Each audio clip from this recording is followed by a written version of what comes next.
अगले कॉलर हैं दौलत राम जी हिमाचल प्रदेश से हमारे साथ। स्वागत है आपका। जी नमस्कार मेरे जी नमस्कार जी। मेरे ना मदर की उम्र 75 साल के करीब जी। ठीक है। उनकी जो है ना, उनको धाप जलोकोरिया कहते हैं ना। हेलो। हाँ जी बोलिए, दोबारा बोलिए। तो मेरी मदर की उम्र 75 साल ना जी। ठीक है। उनकी ये जो धात होती है ना, लेडीज को लकोरिया होता है। ठीक है जी। तो वो उनको है, और उससे दिखना सारी है, कमर में दर्द बढ़ रही है। ठीक है। ठीक है ठीक है।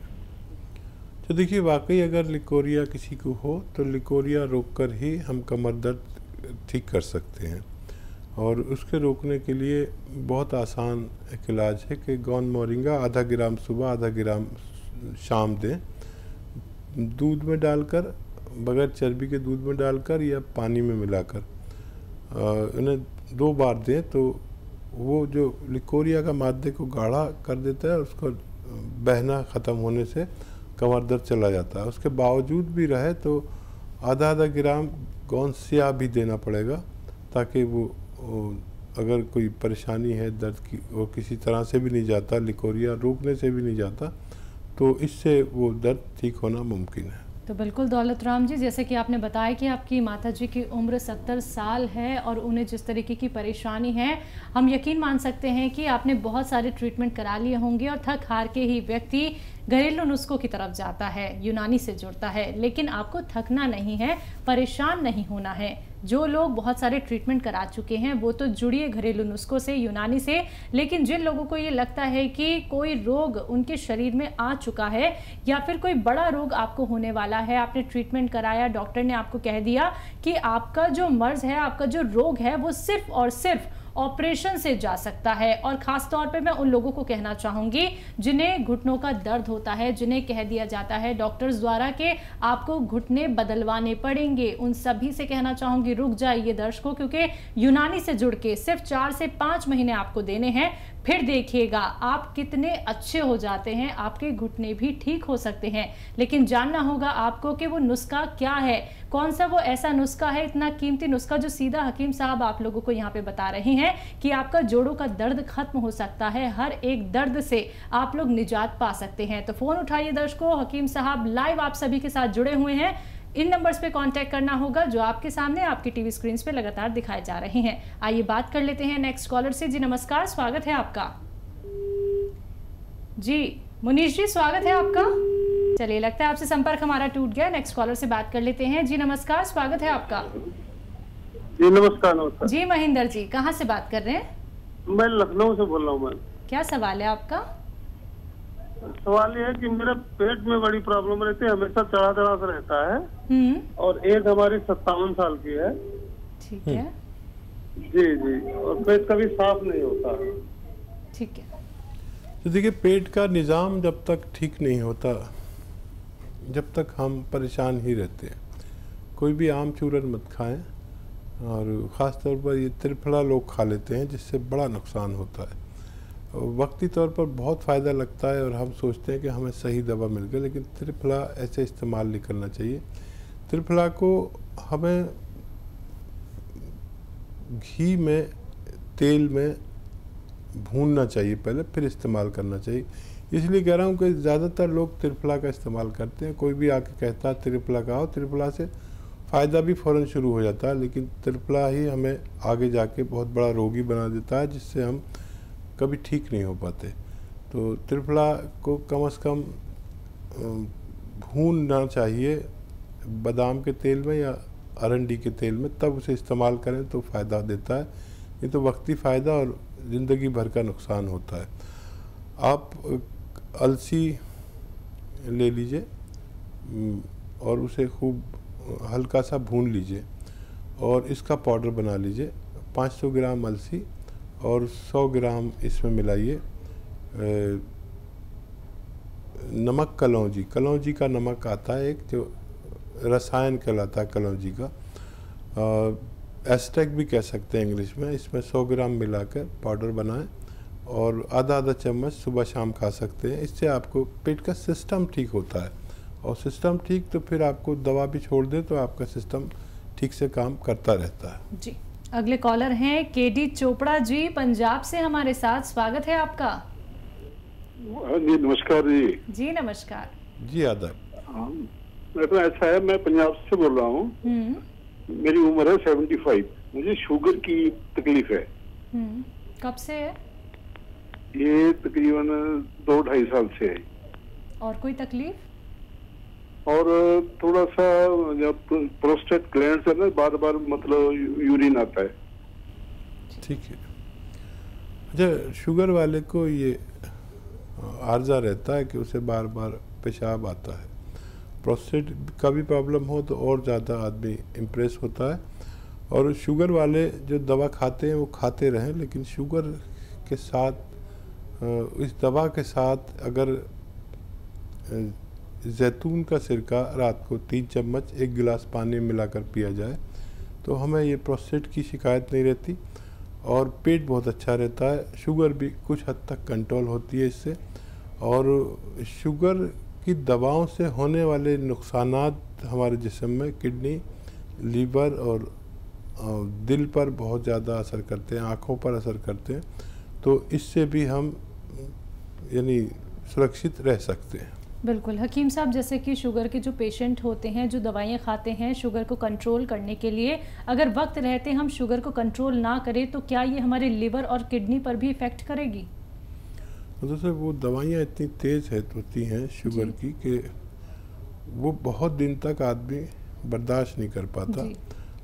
तो वो लीवर उसका धीरे धीरे इम्प्रेस होने लगता है, किडनी इम्प्रेस होने लगती है। और ज़्यादातर शुगर के ही मरीज़ हैं जो किडनी के इम्प्रेशन में डायलिसिस कराते हैं। तो अगर शुगर के मरीज़ जैतून का सिरका भी साथ में इस्तेमाल करें तो डायलिसिस से और दूसरे ख़तरनाक रोगों से बचा जा सकता है। तो बिल्कुल दर्शकों, देखिए, अगर आपको शुगर है या फिर किडनी रिलेटेड कोई प्रॉब्लम है या फिर लिवर से संबंधित कोई प्रॉब्लम है, थायराइड हो गया है या आपका लिवर फैटी हो चुका है या फिर आपका दिल बढ़ चुका है, ऐसी बहुत सारी गंभीर बीमारियां होती हैं जो ना जाने कितने लोगों के साथ चल रही होंगी। उन सभी से कहना चाहूँगी, अनुरोध करना चाहूँगी कि आप लोग घरेलू नुस्खे अपनाइए। देखिए, हम सिर्फ एक जरिया हैं। हकीम साहब अपना अनुभव आप सभी के साथ साझा करते हैं। ये आपको तय करना है कि आपके लिए क्या सही है और क्या फ़ायदेमंद हो सकता है। और कितनी ऐसी महिलाएं हैं, कितने ऐसे लोग हैं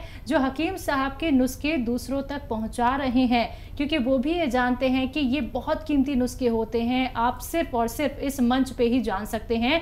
लाइव कार्यक्रम चल रहा है दर्शकों, अगर आप लोग हकीम साहब से बात करना चाहते हैं, उनसे जुड़ना चाहते हैं, रोग संबंधी जो नुस्खे आप लोगों को जानने हैं वो भी सीधा आप लोग लाइव कार्यक्रम के माध्यम से जान सकते हैं। तो इन नंबर्स पे तुरंत कांटेक्ट कीजिए जो आपके सामने आपकी टीवी स्क्रीन पे दिखाए जा रहे हैं। आइए बात कर लेते हैं नेक्स्ट कॉलर से। जी नमस्कार, स्वागत है आपका।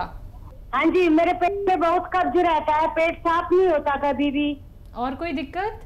और क्या नाम, जो आंखों के नीचे ना काफी स्वेलिंग है। ठीक है, उम्र क्या है आपकी? मेरी उम्र है 55। जी ठीक है। हाँ, देखिए, एक आसान नुस्खा, बहुत कामयाब, जिसने इसे बनाया उसको फ़ायदा शुरू होता है। और देखिए, अलसी लीजिए 500 ग्राम और इसको भून लीजिए, हल्का सा भूनना है, फिर इसको पाउडर बना लीजिए। और इसमें 100 ग्राम आप ले लीजिए नमक कलौंजी। कलौंजी का एक एस्टेक आता है जिसे हिंदी में रसायन और आसान लैंग्वेज में नमक कलौंजी कहा जाता है। इसमें 100 ग्राम मिलाकर पाउडर बनाएं और आधा चम्मच यानी 2-2.5 ग्राम सुबह, 2-2.5 ग्राम शाम खाने से आपकी ये दोनों तकलीफ़ें ठीक होना मुमकिन है। जी, अगली कॉलर हैं लक्ष्मी जायसवाल हमारे साथ यूपी से। स्वागत है आपका। जी नमस्ते मैम। जी नमस्कार। हाँ, आदाब, स्वागत है। बताइए क्या सवाल है? अभी साहब, हम 1 चम्मच माजून आरके सुबह देते हैं तो उससे तो लैट्रिन ज्यादा होने लगे। अच्छा, कब से ले रहे हैं? एक हफ्ता हो गया, 10 दिन करीब। ठीक है। देखिए, या तो और 1-2 दिन ऐसा होगा या फिर आप थोड़ा सा कम कर दीजिए। और ये कोई बड़ी बात नहीं है, 1 हफ्ता शुरू हुआ है, आप इसे लें और आजकल तो ये लेना बहुत ज़रूरी है, जो रोगी है उसके लिए भी, जो रोगी नहीं है उसके लिए भी, क्योंकि ये इम्यूनिटी को स्ट्रॉन्ग करता है। और इस वक्त दुनिया में कोई ऐसा आदमी नहीं है जिसको इम्यूनिटी नहीं चाहिए। बगैर इम्यूनिटी के आदमी जी नहीं सकता, तो हर शख्स को ये खाना चाहिए आजकल। और आप 5 दिन हुए हैं, कोई फिक्र मत करिए, थोड़ा कम कर दीजिए, आगे जाके इसकी आदत पड़ जाएगी और फिर उतनी ही खुराक लेना शुरू कर दीजिए। और बाथरूम जाना पड़ता है तो कोई प्रॉब्लम नहीं, ये आपके सिस्टम को ठीक कर रहा है। दरअसल ये आपके पेट को ठीक करते हुए काम करता है, तो आप फिक्र मत करिए और खूब भरोसे से इसे इस्तेमाल करिए, आपको फ़ायदा मुमकिन है। जी, अगले कॉलर हैं विद्यांत वर्मा बुलंदशहर से हमारे साथ, स्वागत है आपका। नमस्कार सर। जी आदाब। हाँ जी सर, मेरी एज 54 है। हेलो। और मैं 2017 से 3 साल से डायबिटिक पेशेंट हूँ। और जेनेट मतलब आनुवंशिक है, घर में पिताजी को थी। तो मुझे दिक्कत ये है सर, मैं दौड़ लगाता हूँ तो अब शुगर वैसे तो सही है, 170-80 रहती है, लेकिन मुझे दिक्कत है मेरी डाउन हो जाती है और दिक्कत होने लगती है अक्सर। तो उसके लिए सर मैं आपसे कई दिन से संपर्क करना चाह रहा था। अच्छा, दवा लेने के बाद डाउन होती होगी? नहीं सर, ऐसा दवा तो मैं बहुत आधी गोली ना के बराबर ही लेता हूँ। अब मैं बाकी फिजिकल में अपना सही करता हूँ, लेकिन यह है कि अपना डाउन होने लगती है अक्सर, 70-69 रह जाती है, हाथ पैर कांपने लगते हैं कई बार। ठीक है, तो थोड़ी दिक्कत रहती है सर। अच्छा देखिए, कोई अगर तेज दवा खा रहे हैं तो उसको कम कर दीजिए उसकी पोटेंसी, और हो सकता है कि आपकी डायबिटीज़ ठीक हो गई हो, क्योंकि 100 के अंदर और 90 के अंदर अगर रहेगी तो ठीक है, इससे ज़्यादा होगी तो कोई बड़ी तकलीफ भी आ सकती है। दरअसल डाउन होना और शुगर होने के मर्ज से भी ज़्यादा ख़तरनाक, क्योंकि आदमी इसमें मूर्छित भी हो जाता है, मूर्छित समझते हैं ना, बेहोश भी हो जाता है। तो अब दवा छोड़कर आप कुछ दिन और ये देखिए कि आपकी शुगर कितनी रहती है। देखिए, अगर 100 और 90 रहती है यानी खाली पेट, और 140, 150, 160 भी रहती है अगर खाना खाने के बाद, तो ये मर्ज नहीं है। और आप एक्सरसाइज करते हैं तो दौड़ा मत करिए, पैदल चला करिए जितना चाहें। कभी कभी हम जब ज़्यादा उम्र में हो जाते हैं तो दौड़ने से हमारे कमर में कोई डिस्क हिल जाती है, जिसकी वजह से हमें बहुत बड़ी तकलीफ़ उठानी पड़ती है। तो 45 साल 50 साल के बाद दौड़ नहीं लगाना चाहिए, पैदल कितना भी चलें, और गर्म पानी पिया करिए। आप ये देखें, मुझे लगता है कुछ लोगों की डायबिटीज़ ऐसी होती है कि ठीक भी हो सकती है। जो पैनक्रियाज हैं, जिनका इंसुलिन बनाना रुक गया है, वो कभी कभी चार्ज हो जाते हैं किसी वजह से और वो अपना काम शुरू कर देते हैं। तो आप अपने ऊपर पूरी तवज्जो दीजिए, दिन में 2 बार और रात में 2 बार आप ज़रूर डायबिटीज़ चेक करें। मुझे उम्मीद है आपको फ़ायदा होने लगा। जी, नेक्स्ट कॉलर है अनीता गाजियाबाद से हमारे साथ, स्वागत है आपका। नमस्कार जी। नमस्कार।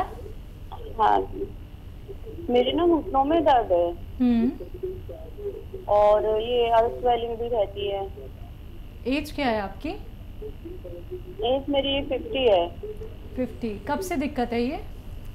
ये लगभग मेरे तो हो गया 8-10 साल हो गई। 8-10 साल। हाँ, देखिए, मैं कहता हूँ कि 40 साल के बाद ये शुरू हो जाता है। 50 एज हो गई, 10 साल से तकलीफ़ उठा रहे हैं, कभी यूनानी दवा नहीं ली है तो ले लीजिए। देखिए, आपको ये शिकायत हो सकती है, कोई नाराज़ भी हो जाता है कि कैसी दवा बता दी, 5 दिन हो गए कुछ फ़ायदा नहीं है।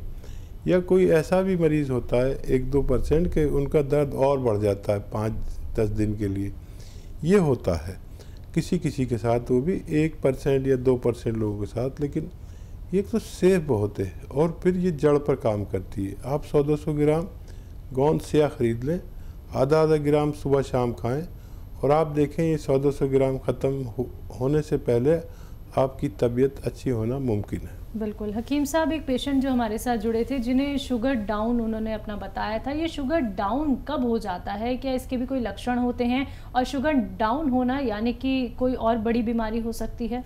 ये एक बीमारी है शुगर डाउन होने वाली। जी। लोग तो यही जानते हैं कि शुगर अप होती है। अब ये इतनी ख़तरनाक बीमारी है कि होती तो बहुत कम लोगों को है, मतलब लाखों में 1 को होती है। लेकिन ऐसे पेशेंट के सराहने जब वो सोता है तो बिस्कुट वगैरह ये सब खाने पीने की मीठी चीज़ें रखनी पड़ती हैं जी, क्योंकि उसको हर 2-3 घंटे में मीठा कुछ खाना है और अगर वो नहीं खा पाया तो वो कोमे में चला जाता है जी, यानी मूर्छित हो जाता है, समझ लीजिए। तो ऐसा पेशेंट सबसे ज़्यादा खतरनाक है। अच्छा, किसी वजह से किसी आदमी को मैंने देखा अपने जीवन में कि उसकी शुगर तो ठीक हो गई और वो दवा खाता रहा। शुगर एक्सीडेंटल भी होती है किसी को, यानी एक्सीडेंटल मतलब कि किसी का जा रहा है गाड़ी से एक्सीडेंट हुआ, सारे टेस्ट हुए तो उसमें शुगर भी आ गई। अब उसका इलाज हो गया, एक्सरा भी हो गया और प्लास्टर हो गया, सब है, डॉक्टर ने कहा शुगर है, और वो शुगर थी एक्सीडेंट की वजह से या किसी हादसे की वजह से, और वो डॉक्टर ने दवा लिख दी और वो खाया जा रहा तो शुगर उसकी डाउन होने लगी। तो ऐसे पेशेंट जो हैं ज़रा अपने पर तवज्जो दे के शुगर पर पूरी नज़र रखें और स्वस्थ रहें।